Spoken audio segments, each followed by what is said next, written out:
go to pretty bloody lengths just to fit into the glass slipper that Cinderella left at the prince's castle, their feet being too big for the slipper. One stepsister cuts off her toes, because that makes sense, while the other cuts off part of her heel. Again, sense. And their attempts to squeeze into the slipper fail miserably, as if this bloodshed wasn't enough. Cinderella gets a bunch of birds, because remember, like, the animals left her, to gouge out her stepsister's eyeballs and causing them to go permanently blind.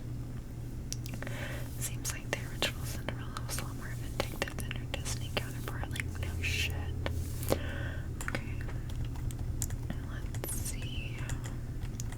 Another one. Peter Pan. That's a good one.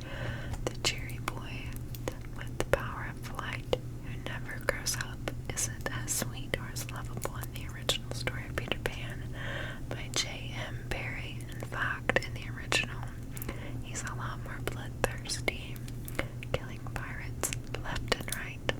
Barrie's Peter Pan is also extremely proud of having chopped off Captain Hook's hand. He constantly brags about his high kill count. Sounds like an annoying gamer or something. Honestly, the original Peter Pan is kind of a badass, but to look at it from Disney's perspective, maybe having a murderous magical boy for kids to look up to wasn't the best idea. Okay, so the next one is The Fox and the Hound. This one ends pretty badly. Don't like hearing about animals dying. Go ahead and skip this one because it's got us in tears. In the original story, the bloodhound follows his master's orders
in Wonderland.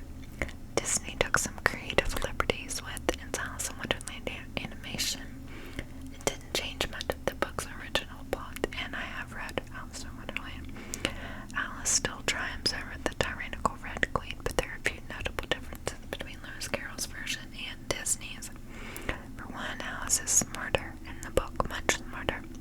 She's less naive. There's also no trace of Tweedledee and Tweedledum in the book, but they do appear in Through the Looking Glass, which is the second book. What's creepiest about the original story of Alice in Wonderland is Carroll's inspiration. Carroll was suspected to be a pedophile, and it's widely theorized that fictional Alice is based on a real-life little girl he met and fell in love with. Great. Pocahontas. Disney's Pocahontas is based on true events, so it's not the classic original fairy tale versus Disney trope. Pocahontas and John Smith were indeed real people, but in reality, they hardly interacted with each other.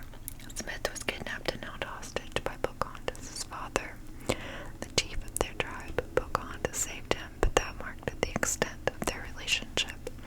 The real-life Pocahontas didn't have the happy ending her Disney counterpart did. She was eventually kidnapped and held for ransom by American settlers. At the young age of 17, she married an Englishman and then died 5 years later for causes unknown, though it's suspected she died from tuberculosis. Yeah. The Three Little Pigs. We're almost done. The Three Little Pigs in the original story. The Three Little Pigs, the two piggies that decide to build their house out of sticks and trolls respectively, get gobbled up by the wolf. The third pig, who is smart enough to use stone, survives, but unlike the Disney version, in the original he lives on a lonely pig without the other two to keep him company, so it's still fucking sad. Rapunzel. The original story of Rapunzel isn't as gruesome as the other original fairy tales out there, but Disney definitely made a couple of changes. With the movie Tangled, a bypassing prince hears Rapunzel's singing voice from the tower she's locked up in and falls in love with her. He uses her